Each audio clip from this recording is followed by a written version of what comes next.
So pawns is the word of the day. So, but my thing is, once again, if you know, we were to go to a community college, like you talked about earlier, that your daughter's doing the dual enrollment thing, or going to do the dual enrollment thing. So you go to a community college and you offer skills for IT.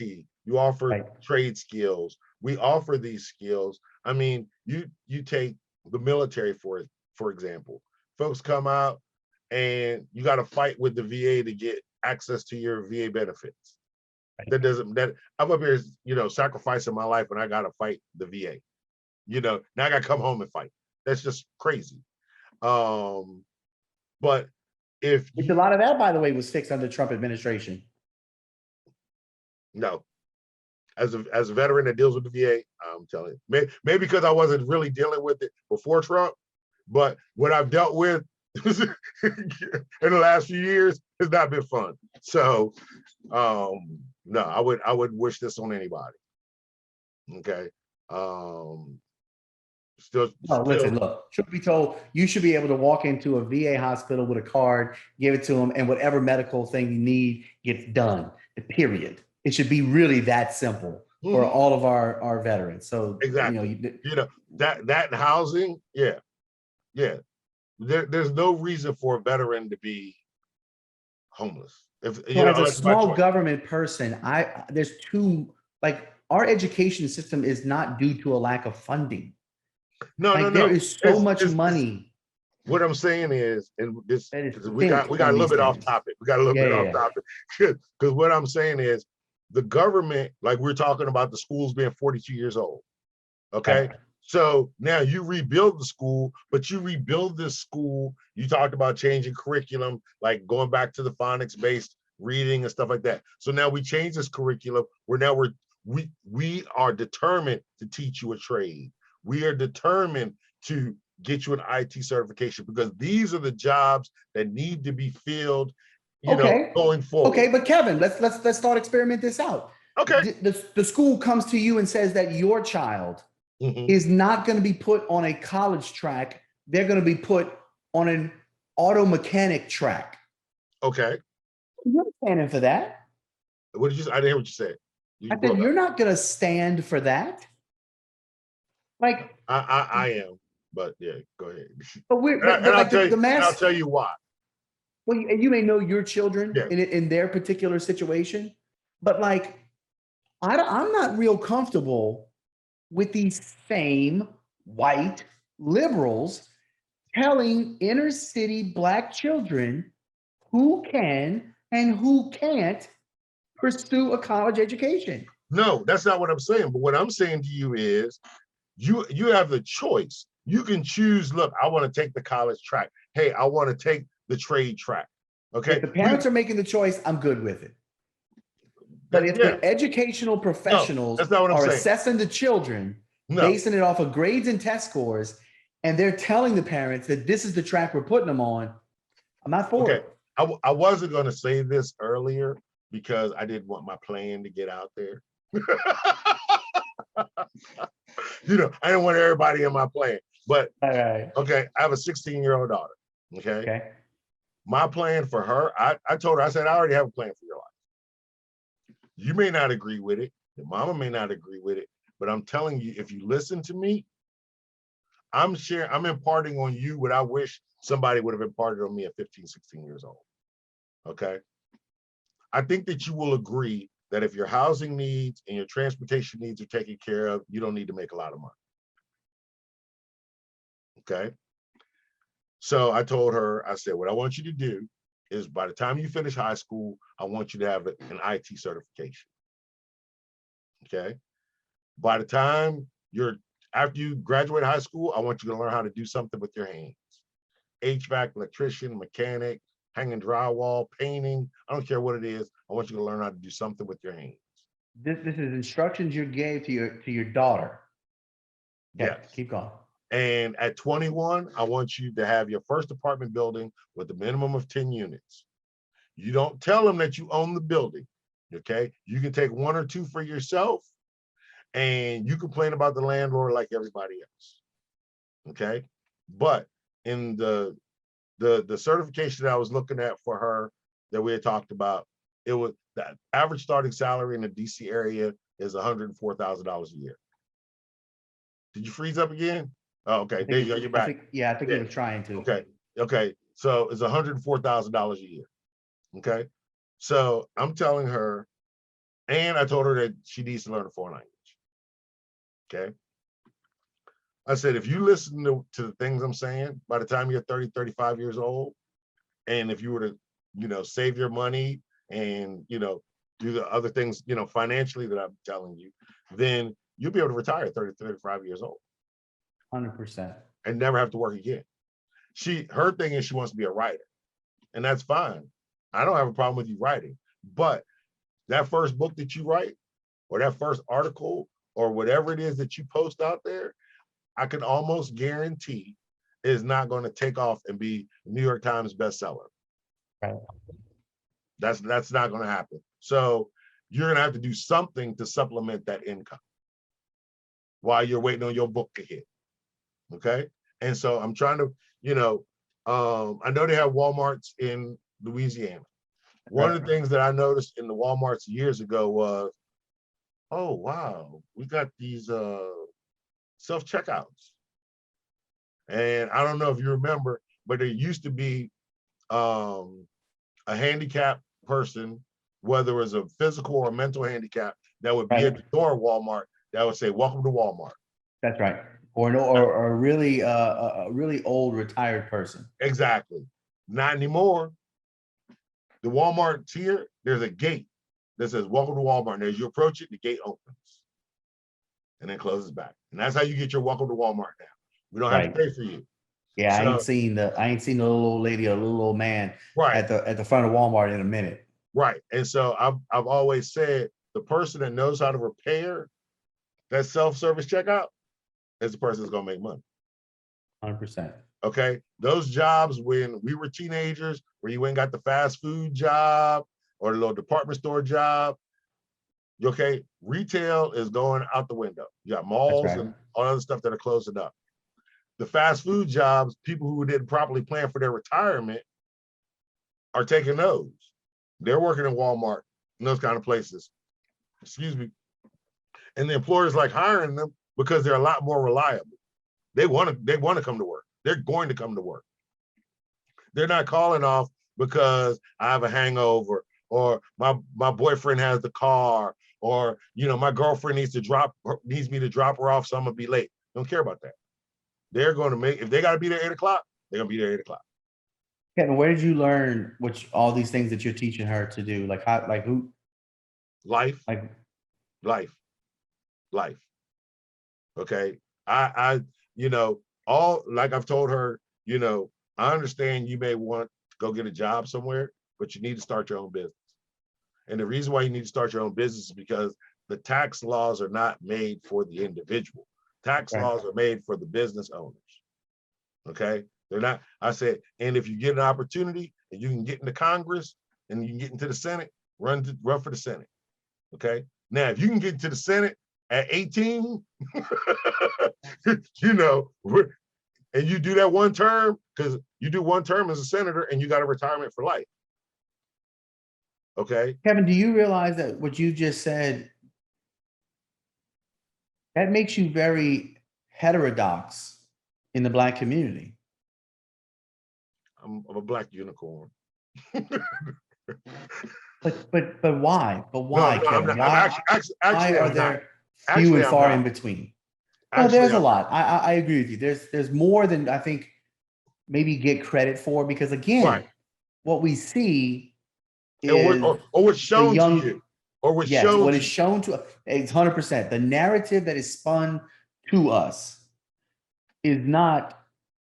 Is it Boyette or Boyette? Boyette. In Louisiana, it'd be Boyette. The French would be I know. That's how I got hired as Stennis. They didn't see me. They just saw my name. Seriously. Kevin Boyette. Yeah. Once they saw me, all hell broke loose. Yeah. It was a problem. But there should be more Kevin Boyettes. You shouldn't be a unicorn. And I know you said you're not. I know. And there are a lot, but why then? Again, this is where I see the institutional racism. White liberals don't want people to know about you, just like they don't want people to know about Kwame Brown. White liberals hate successful, educated Black people because they can't control you. Well, not only that you can't be controlled, it's why I lost my last job that I actually work, is because you call people out on their BS. You can see through. Yeah, because you think for yourself. Right. Now, I'll tell you, Minister Trey, that's how I got in trouble in church. Okay? Because I said, I have this thing called thoughts. I'm sorry. Trust me, I get it. Okay? I have this thing called thoughts. So, but what's happening is, and it's not that I'm unique, and like you said, a lot of folks tell their kids these things. Okay? A lot of folks have these discussions with their children. The other problem is, and this is the part that I think that Kwame is not focusing on, that I believe he should focus on, in addition to the other stuff that he's talking about with the trades and the homes for the single mothers that are transitioning and stuff like that, is financial literacy. Yeah. Financial literacy is not only a problem, it's a problem in this country, period. Period. You're 100% Okay? right. But you need to focus, because I used to tell my daughter all the time, Warren Buffett, Bill Gates, Jeff Bezos, Shaquille O'Neal, Michael Jordan, Oprah Winfrey, you will never see them with a stack of money up to their ear pretending that it's a phone. That's right. You will never see them on social media flaunting all their money. Maybe Shaq. While he squeezed into a Buick. But that's right. Or a smart car. Right. But that's not what that's not. You're right. Do. That's right. Okay. That's not what they do. Once again, it's like Robert Kiyosaki, right? Rich Dad, Poor Dad. Mm-hmm. Real gangsters move in silence.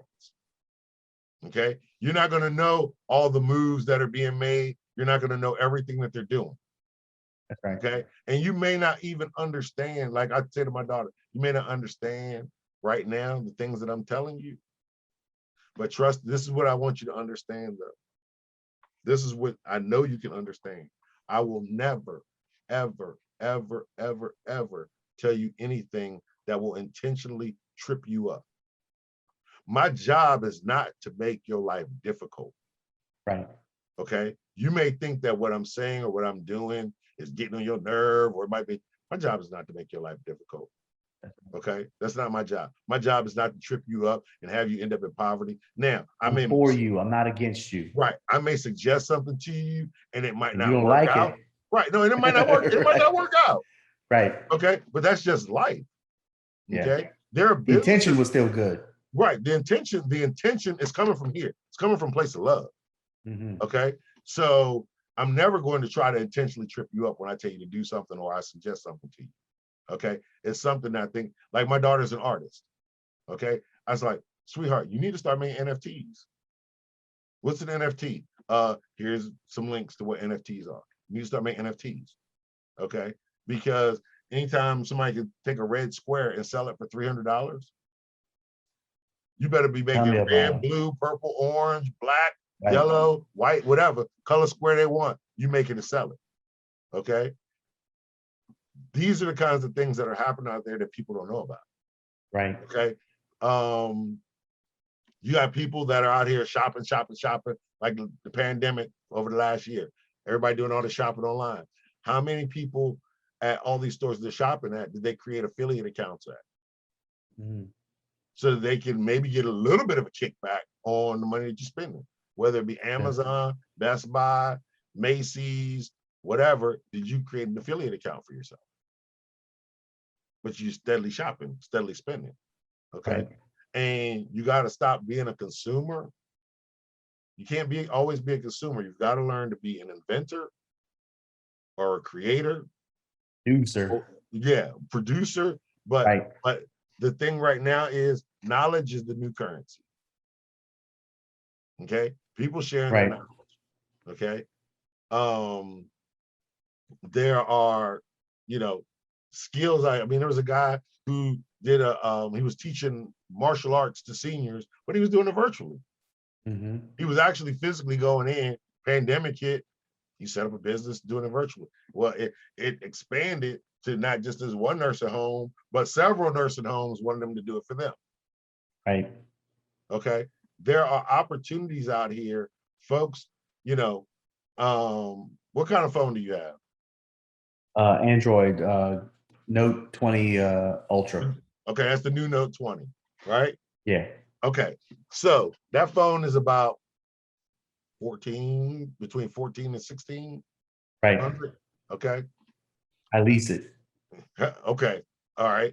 So what I tell people who go out and buy these brand new phones all the time, like when they first come out, all this other stuff, how much money has your phone made you? Right. How much money is your phone? I mean, yeah, you got Angry Birds on there. Yeah, you can watch TikTok. You can go on Facebook. You can go on YouTube and World Star Hip Hop or World, you do all that. Okay. But is this making you any money? You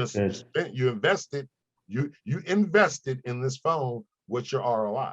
What's your return on investment?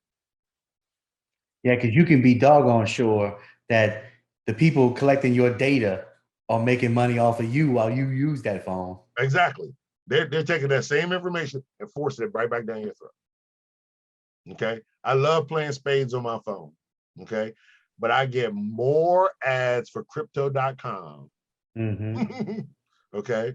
Because I have cryptocurrency ATMs. Mm-hmm. Okay. In stores. So I get more ads about crypto, because I'm researching stuff on crypto. And yeah, they're trying to force me to, I don't need crypto.com. I'm good. Right. But like you said, that's what these advertisers do. The people that collecting your data, that's what they do. Right.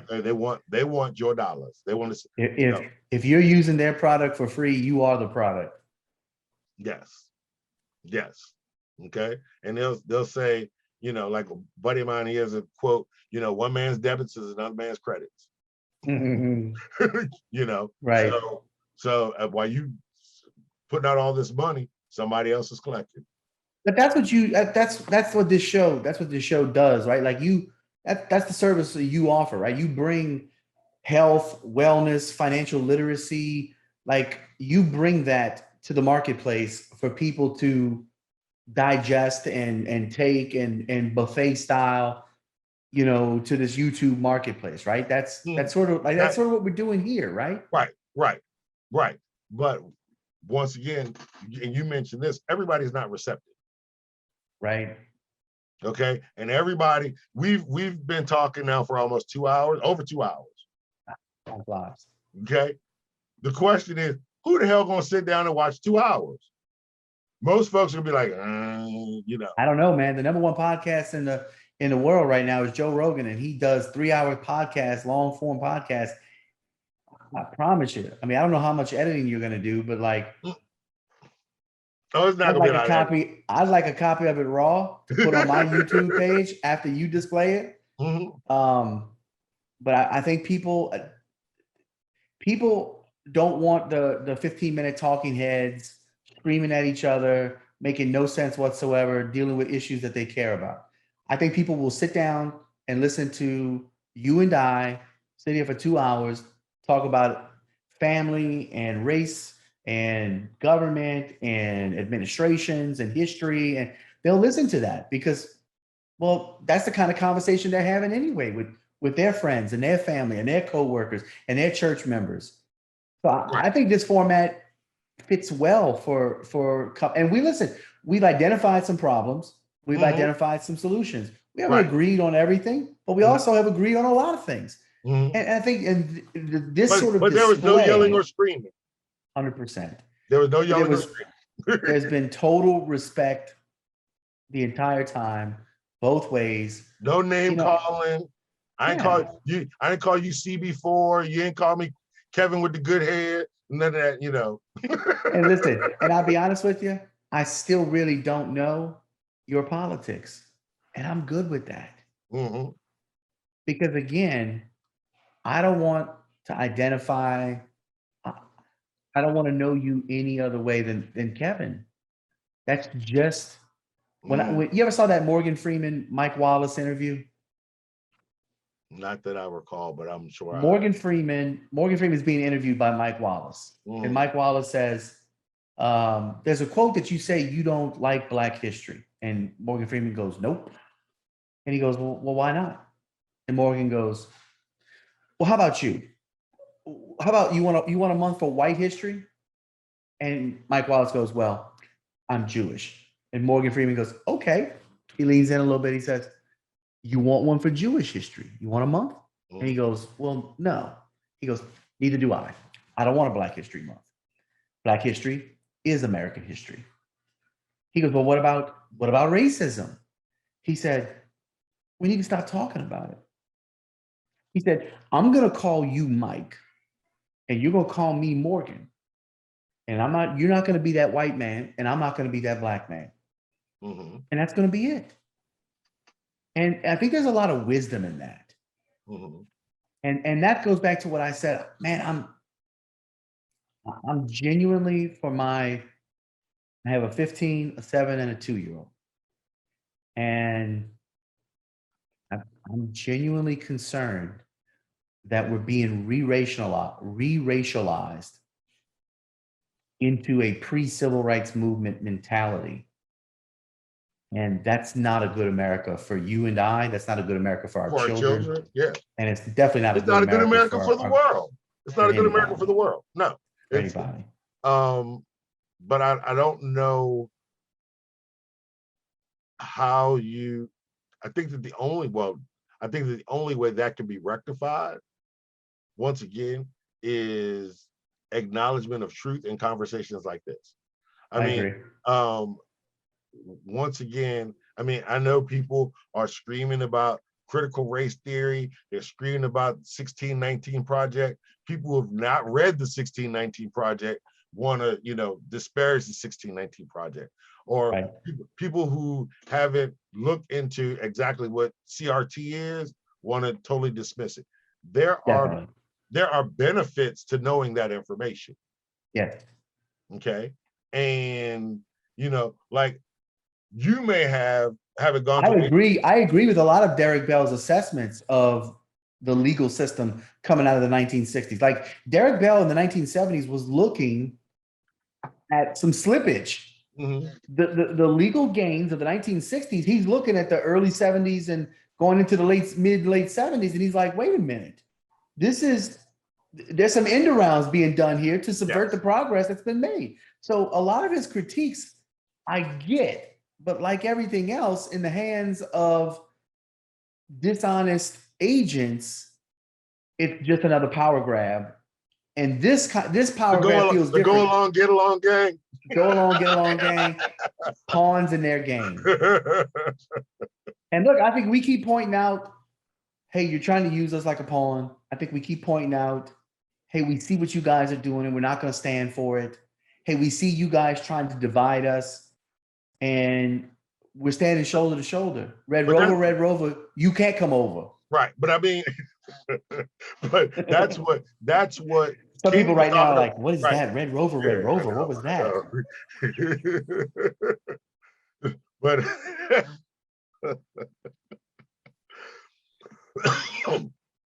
but that's I bet you ain't played that in a minute. In a long time. I might break a bone trying to do it now. But that's what King was talking about when he got assassinated. No doubt. Okay. I mean, he was talking about, the poor people. He was talking about, look, we're all in this together, believe it or not, because the same things that they're doing to us eventually affect you. Right. So don't get it twisted. We need each other. If this country is going to be great or great again, or excuse me, it's going to live up to the promises of its founding. Right. Exactly. Then you need everybody. Yeah, 100%. Everybody's got to put their shoulder to the grind. And then some. And we need the new people. We need, I interviewed last Saturday. I interviewed the Southern Baptist Convention has been having some inside baseball fights with the ordination of women. And so there's this complementarian versus egalitarian debate, and there's this woman who wrote the making of biblical womanhood, and she is a scholar at Baylor, and we talked about and she brought up this idea of like a Venn diagram, right? Two circles, and there's a little bit of overlap in the middle, right? And she was making the argument that like the circle needs to be closer together in men and women, because in the eyes of God, men and women are equally imagers made in the likeness and image of God, and vocationally, being they're to do and partner with God the same things. There's no subordination of it there. Okay. And she brought up that where you see Christian patriarchy, oftentimes you also see racism. And I pressed her on it a little bit. And I said, well, if you take your Venn diagram, I said, I don't think you're arguing for men and women to be one circle where there's no distinction between men and women. Will you at least acknowledge that there's a distinction between men and women? She said, oh, absolutely. Biologically, women have babies, men don't, so on and so forth. She goes, I'm not making that argument. I said, yeah, but you just brought up race. I said, and I'm almost 20 years in to the idea that we take black and white and we make it one circle. And instead of white race and black race, we make it a human race thing. But I do want sameness as it pertains to race. Why can't I be transracial if I want to be a white guy who identifies as a black guy, if it's a man-made construct? But no, I can Rachel. No, Rachel. Rachel Dolezal should have a statue made after her. Okay, because like this was not a woman who was like blackfacing it and trying to mock. This was a Midwestern, redheaded, pale-skinned white lady who permed her hair out, who rocked a tanning bed, worked for the NAACP, and like in today's modern times, she should be lauded for giving up her white privilege to identify as a black woman. But here's the thing. No, but I was going to say I can be Caitlyn Jenner and literally not be able to change biology. I can do that, but I can't identify with another race. I mean, it's buffoonery. Not saying that it's not buffoonery, but on the other side of that is Rachel Dolezal. She can always go back to being the little Midwestern white girl if she wants to. See, a black person can't do that. You can't, you can try to bleach your skin and all the other good stuff. Right, we can do Sammy Sosa. Right. Okay. You could try to be like Sammy Sosa and others and try to bleach your skin. Or Charlamagne the Lesser Charge. I wasn't going there. Right. Okay. It's Kwame that brought us together. You know what I'm saying? Right.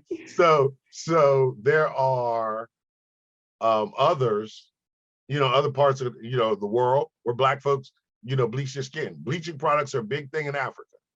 Right. Okay. Skin bleaching products are a big thing in Africa. And so you can't go and, identify. I want to identify as white. You can't do that. Right.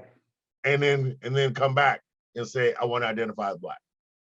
But you can, as a white person in America, say, I want to identify as black.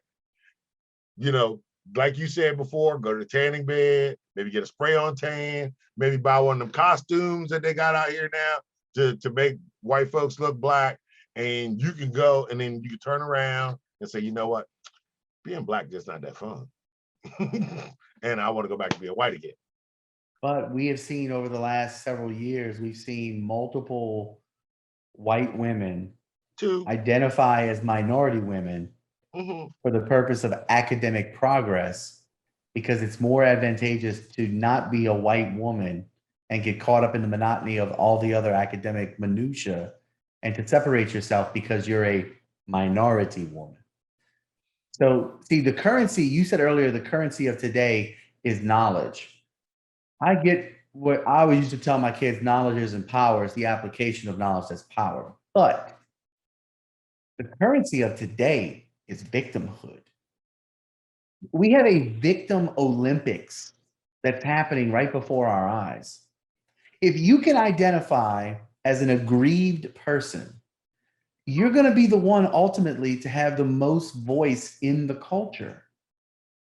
Cuomo's daughter just came out as demisexual.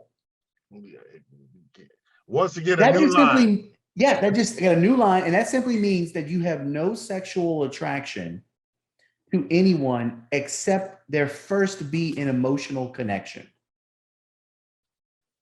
Right, right. And so that's a brand new line. That sounds like all of us should Exactly. basically be Exactly. demisexual. Like, okay, so was it my daughter's freshman year in high school? We're in Sam's Club. And she's telling me about this skate party that she went to. And she said, yeah, the girl who had the party was introduced her to the other kids and was like, this is so-and-so, he's bisexual. This is so-and-so, she's, asexual. This is so-and-so, and they're pansexual. And I'm like, pansexual, what is pansexual? So we looked this up in the middle of Sam's Club. And basically being pansexual is having sex with somebody regardless of relationship status. Okay. Right. Regardless of sex and regardless of relationship status. I said, that's just another line. I said, in my day, that was a hoe. Right. that was just a hoe. I'm sleeping with everybody. Right. Men, women, I don't care if you family member or not. I want it. You want it, then let's do it. And I'm like, and then she's had, friends that identify as bisexual, but have never had sex. So right, or like teenagers who know that they're identifying as some sort of same-sex attraction, but you've never done anything. So how would you know that? Right. I think that's a part of that. Again, that's a part of the culture that where we're at now. See, it's not good. Everybody's got to be special. Like Participation trophies. I was gonna say we don't understand. We didn't come up that way. We didn't. As a matter of fact, we were told probably more often than not, you're not that special. Mm-hmm. Go do something, and then you'll get recognition. Mm-hmm. This generation has opportunity to get recognition without ever doing anything meaningful. Right. So that's one of the things I have a daughter around here. Don't do anything for likes and check marks. And now look, my daughter is getting ready to go to college, hopefully to be a college gymnast. And now college gymnasts can get paid because of the name, likeness, and image law that was just changed by the NCAA. Well, she's a gymnast. Kevin, she works out 4 to 6 hours a day, 5-6 days a week. So she's in shape. Mm-hmm. So these girls who are now college gymnasts, all they got to do is go and put on a bathing suit, take a few Instagram shots, beef up their followers, and some energy drink's gonna give them a $25,000 a year sponsorship. But then what are we telling these young women? That you're only valuable and you're only worth anything being basically naked? Like there is so much fallout that's about to, like, I understand that they need to make money. Wouldn't that come from the household though? Or how you're raised? I agree. And the reason why I bring that up is because we're trying right now to be a Christian household and to balance off, how do I let you start having more access to social media so you can build a following without at 16, to use your word, being a hoe? But I don't want no Instagram hoe. I understand that. And the way that you do that is that if you have to monitor, as a parent, you have to monitor what she's posting. Okay. Right. Like with my daughter, if I say, give me your phone and unlock it, there's not a question. I don't want any hesitation or anything because it's my plan. That's right. Okay. You're the child in this household. And one of the problems is that parents want to be these kids' friends. So true. Okay. They want to be friends with the kid. They want to be the cool parent, all that stuff. I don't care about being the cool parent. Okay. I don't care. My daughter's like, you know what? I mean, she'll be playing, I don't like you. You're so mean. I was like, I'm not in the like business. That's right. I'm not in the like, I don't care if you don't like me. I'm not your friend. I'm your parent. I don't care if you get mad. Get mad. I'll be your friend in the future, but right now I'm gonna be your dad. Right. Get mad. It ain't the first time. It won't be the last. Okay. You're gonna have plenty of days you're gonna be mad with me. There'll be days I'm gonna be mad with you. Okay. So we might as well get over that now and keep it moving. But you can't allow the inmates to run the asylum. That's true. Okay. And so many folks want to, you know, oh, you know, but look, Hersey Miller, Master P's son, just signed with a HBCU, Tennessee State University, to play basketball, and became the official spokesperson for some no one's ever heard of web company at the tune of $2 million a year. Right. So now you're going to see what you think the oil tycoons that support Texas, you know, Oklahoma. The University of Texas like, all you got to do is have these shell corporations that then bid these kids out to the highest bidder, and sure, they're going to get money. Was it University of Miami where the car dealer said every player is getting $500? Yes, and the former Shark Tank business, which is junk for hunks, or hunks and junk or something. It's like basically they take these male models and they come move all your crap out your house. Yeah. The quarterback for Miami just signed with them for like $50,000 a season. Like that stuff. Listen, that stuff I get, being a spokesman for like a legitimate business. But there's a at LSU, there's a girl, she'll be a sophomore. Her name, I think, is Olivia Dunn. She's got 3.4 TikTok followers, and she's got 1.1 million Instagram followers. And they project that by the end of the first week of this NIL change, that she'll have $1 million in sponsors. Well, it don't take you but 2 seconds to go look at her Instagram page and just see that here's this 19, 20-year-old in shape young girl just taking bikini pics. She's a step away from an OnlyFans account. Right. But what I'm saying to you is, so if you go have your daughter look at like Simone Biles' account. Okay, or some of the Olympians, and see. Simone's the GOAT. How many GOATs you gonna have? You know what I'm saying? Hey, people used to say Kareem was the GOAT. People said Wilt Chamberlain was the GOAT. People said Bill Russell was the GOAT. Okay, but then Jordan came along and they say he's the GOAT. Now you got some folks that say Kobe and LeBron are GOATs. I mean, I think that they all, fit in there. No doubt. They were great in their times. No doubt. I mean, that period of the 80s with Magic and Bird and Dominique Wilkins and Dan Issel and Alex English and, Isaiah Thomas and, Bernard King and Mark Aguirre. I mean, all these guys. I mean, Adrian Dantley. Yeah. Matter of fact, I need to look up something real quick, because this is a Kwame reference. Because I want to know how many years did this guy play in the league. 1, 2, 3, 4, 5, 6, 7, 8, 9, 10, 11. Didn't even play as long as Kwame. Who's that? Ralph Sampson. Phi Slamma Jamma. No. Phi Slamma Jamma was University of Houston. Sampson didn't play at Houston? No, Sampson played at University of Virginia. Oh, okay. University of Virginia.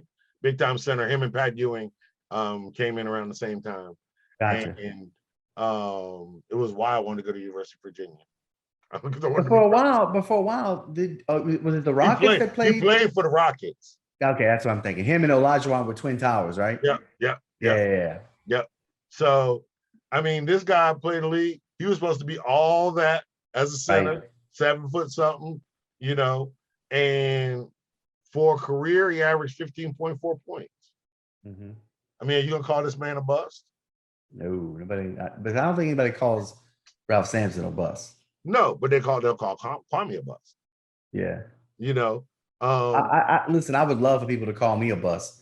65 mil, 12 years in the NBA. I'd take it.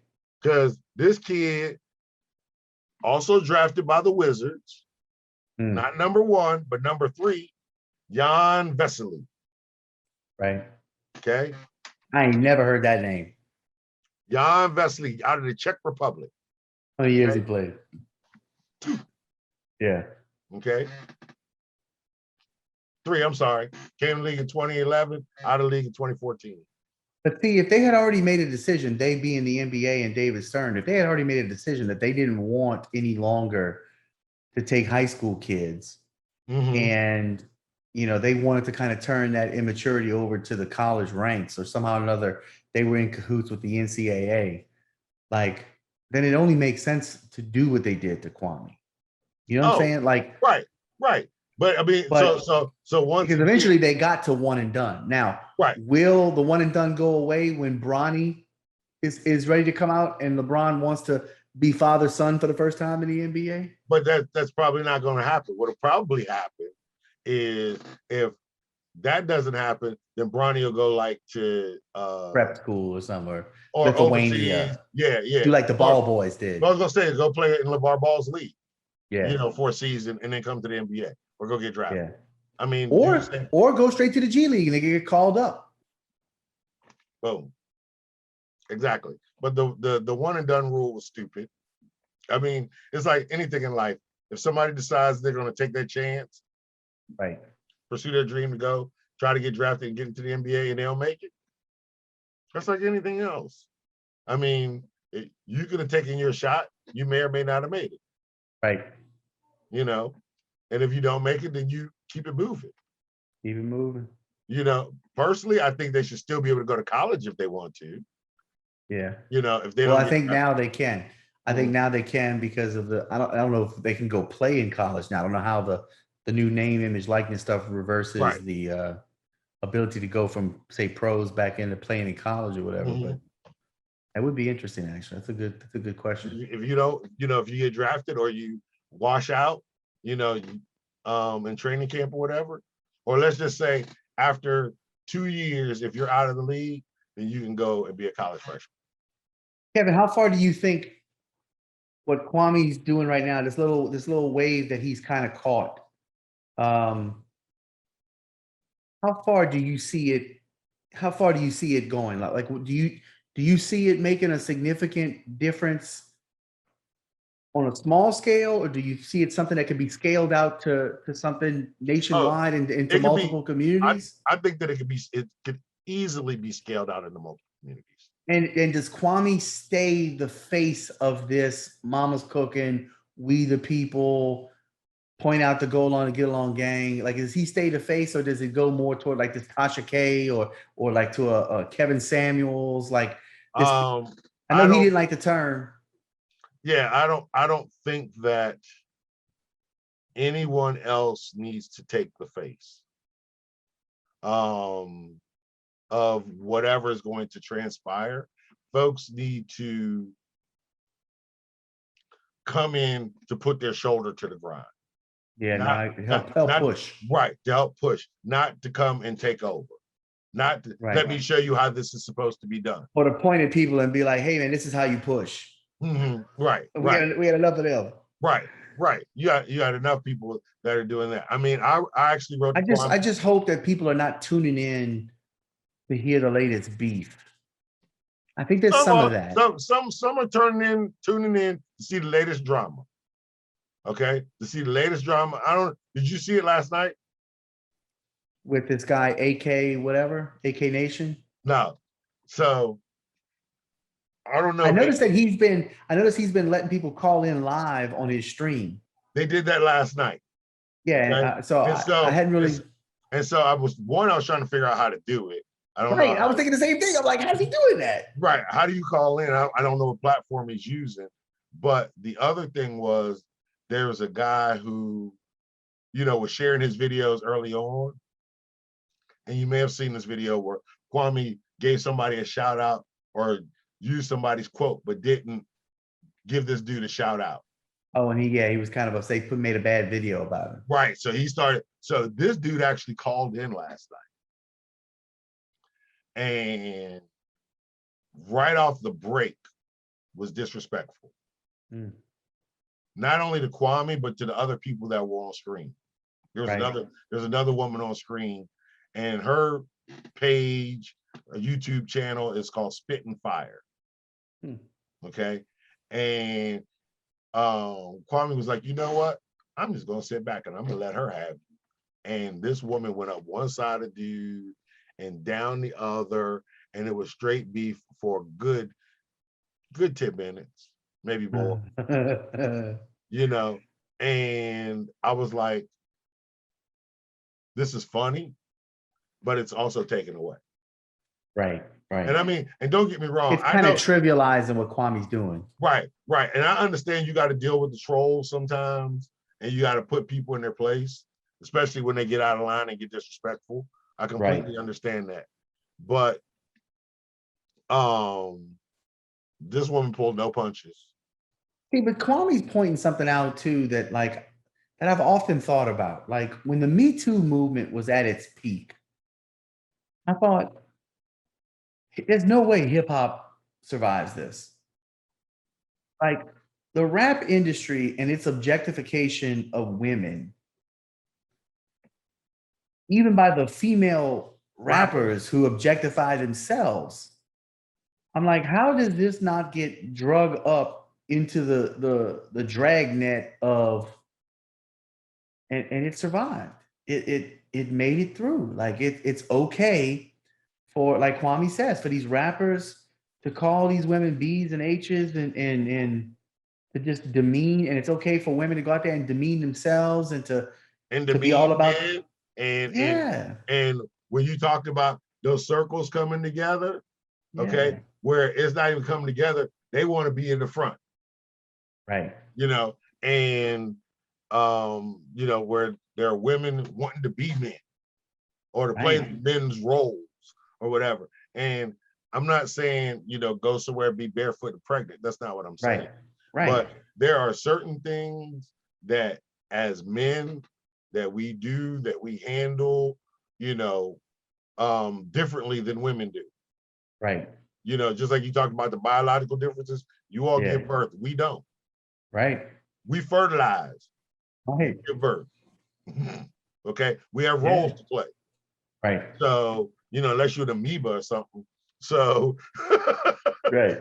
But I feel like there's a subculture. It's kind of like where I'm going with this. It's kind of like, can there be real progress made in Thomas Sowell gives this example in one of his books. I forget which one it is. Black American GIs who went to Europe during World War II, the children that they created in like Germany and France and Belgium and Italy and stuff, those children were tracked when those GIs either died in the war or went back to the United States. Children that were then created, birthed in America around the same time, those Black children, there was a study that Thomas Sowell quoted that was basically that like the children from Europe, the children that were birthed and raised in Europe were outperformed exponentially the Black children that were born in the United States. And a question was asked of him in an interview, and they said, well, why? And he goes, because in Europe, there's no Black subculture. The posture that Black America took after the civil rights movement of like, it's more than just like Black power, but anything not Black was like rejected. Like if you're articulate and you use good grammar, like you're trying to talk white. If you're educated, you're going to be clowned and ridiculed and made fun of and bullied. Right, but by the same token, you'll have white people that will turn around, and if you're articulate and you know have some command over the King's English, that will say to you, "Oh, you speak so well." Oh, yes. Well, I get the opposite. I get, oh wow, I was talking to you on the phone, and I thought you were Black. Yeah. Like, so it kind of goes both ways. And then John McWhorter actually has a book called Talking Black, Talking Back. And he explains as a linguist how there is a Black dialect in America, and like gives like all the grammar. It's it's actually a good listen, not a good read, but a good listen. Anyway, the Blacks, I wonder with the Black subculture, we know the structure of the Black family today. We know that statistically, you've got a 70% out of wed birth rate. We know that the unicorn is not the Black businessman or the financially lit, it's the Black father, The according to black the father, statistics. the black father is not actually a unicorn. Once again, that's an image that is portrayed. That, forget the numbers. Forget Right. that me and the baby's mama might not be together, Right. but I'm taking care of my kid. I'm in my kid's life. I'm dealing with my child. Okay. So, and everybody's Making an not, effort. I'm not only am I making an effort, I'm doing the damn thing. You know what I'm Right. saying? I'm doing Right. it. I'm getting it done. And so as a result, you know, once again, if you go turn on your television and you look up images of Africa or the images that they portray to you of Africa, they're going to give you Sally Struthers and some little kid with a big old belly and flies all over his face and feet and behind and everything. That's not Africa. Right. Okay, that's one portion. Sure. You know, you talk about this Black subculture, that's one portion. There's a white subculture. There's an Asian subculture. But here's the It's just that difference it's not though. on display. It's not on display, and it doesn't yet, although it's increased, where the alarm bells were going off in the 1960s by people like Senator Moynihan in the Moynihan Report, saying that, hey, the Black family is getting to an out of wedlock birth rate of 25%. Hey, we need to do something to change that. In 2021, white America has finally reached a 25% out of wedlock birth rate. And the group that is most intact when it comes to a two-parent household right now is the wealthy elite. Like, they understand that the benefit of having and raising children inside of a traditional two-parent home, whether the two parents work or one stays home or whatever the case may be, the sociological impact on those children and the likelihood of the success of their children beyond the house, like, they get it and they're doubling down on it. Or is it, as my grandfather said, it's cheaper to keep her? Probably. Okay. Especially when you're dealing with wealth. Right. So that's not. Nobody wants to give away half of their stuff. Exactly. Everybody doesn't have, you know, $100 million or whatever to say, you know, you making 100,000, you got to give up 50. That's yeah. Okay. So, you know, right. you making 30 and you got to give up 15, you know, that's a hit. Okay. So it's cheaper to keep her. Okay. My mother always says marriage is one of those things that's inexpensive to get in, expensive to get out of. No doubt. Okay. And I forgot which comedian it was that said you should make a marriage license like $5,000. Then people would take it more seriously. Right. Before getting into it. You know, you want to decrease shootings, increase the cost of bullets. You can't afford bullets. You can have all the guns you want. You can't afford ammo. What difference does it make? Right. Okay. But if I can get my hands on ammo and a weapon, I mean, because, correct me if I'm wrong, and I'm not sure about this when it comes to the Second Amendment and gun rights in every state or whatever, but I don't think you need a license or to show ID to buy ammo. No. Right. So you can buy ammo online all day long. Yeah, I order all mine online. Yeah. From where, by the way? Freedom Ammunition. Okay. Is my primary website that I go to first. And it's been a minute. A couple years ago, I was big into guns and I kind of slowed down a little bit. Hadn't been hunting as much and whatnot, but Freedom Ammunition is a great, great website. They use bulk ammo. And Cheaper Than Dirt and cheaperthandirt.com. Cheaperthandirt.com is another good site. They give you gun parts, gun accessories, guns, ammo. Cheaperthandirt.com and freedomammunition.com. Wish they were sponsors. Right. Hey, send them a note, send them a letter, say, hey, right. We need to talk. We need to talk. But yeah, I mean, it's but I think that, you know, there's a lot of things that factor. And There's a lot of things that are in play in this country. I mean, you just had over the weekend, last weekend, the group in Massachusetts, Rise of the Moors. Yeah. Take up I-95. Take up I-95 up in Massachusetts. Now, to me, that was dumb. I understand it. You know, part of it, I say, is their fault. I mean, I understand that you on the side of the road, you filling up your vehicles with gas that you bought in advance, and you got these gas cans and all this other stuff. I understand, but that doesn't mean you got to get out your van with weapons and tactical gear.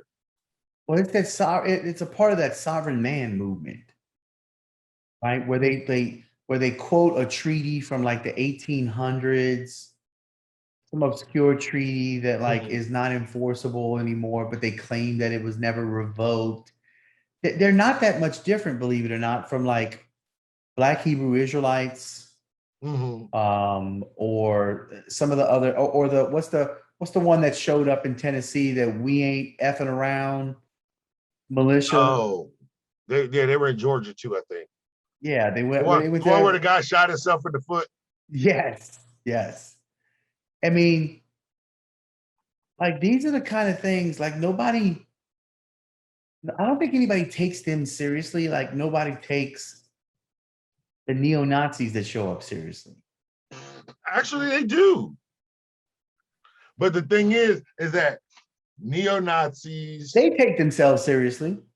Neo-Nazis or any of these other groups, they aren't going to show up in the inner city.